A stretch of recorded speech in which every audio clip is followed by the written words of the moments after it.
Bejn it-2-4 ta' Settembru u l-4-6 ta' Settembru, daw kollha li għandhom 62 sena jew iktar jistgħu japplikaw għas-62 Plus Government Savings Bond. L-iskema tħabbret fil-bidu ta' Awwissu li għadda mill-Ministru għall-Finanzi Edward Scicluna u għandha lan li ttejjeb id-dħul tal-pensjonanti.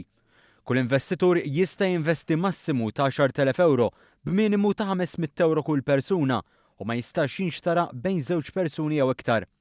Stefan Manicolo, id-direttur tal-immaneġġjar tad-dejn fi ħdan id-Dipartiment tat-Teżor, qal li l-bond jikkonsisti minn 50 miljun euro iżda jista' jiżdied. Sakemm fis-sens ġejjin bħal każijiet oħrajn l-account manager għandu fis-sens għandu dik li jista' jagħlaq l-issuance qabel f'każ li l-ammont ikun l-ammont li jkun irċevejna jkun aktar mis-somma li qegħdin noffru bħala somma ta' 50 miljun.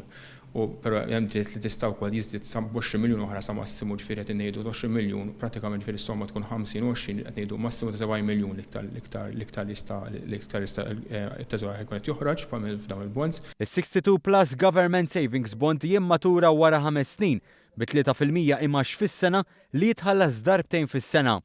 Iżda x'għandhom jagħmlu dawk kollha li huma interessati li jinvestu flushom f'dal-bond. Importanti ħafna li meta jmorru anke japplikaw għand l-Authorized Financial Intermediaries u l-istituzzjoni finanzjarji liċenzjati awtorizzati prattikament li jieħdu magħhom l-MSC number tal-individwu ta' kull individwu partikolar ġifieri ma jieħdux il-joint account preferibilment għaliex imbagħad ikollna proċess ieħor li rridu nerġgħu naġġustaw l-applikazzjonijiet. U jieħdu kopja tal-ID card magħhom. Manicolo aċċenna fuq il-fatt li dan il-bond ma jistax jinxtara bejn żewġ persuni u ma jistax jerġa' jinbih.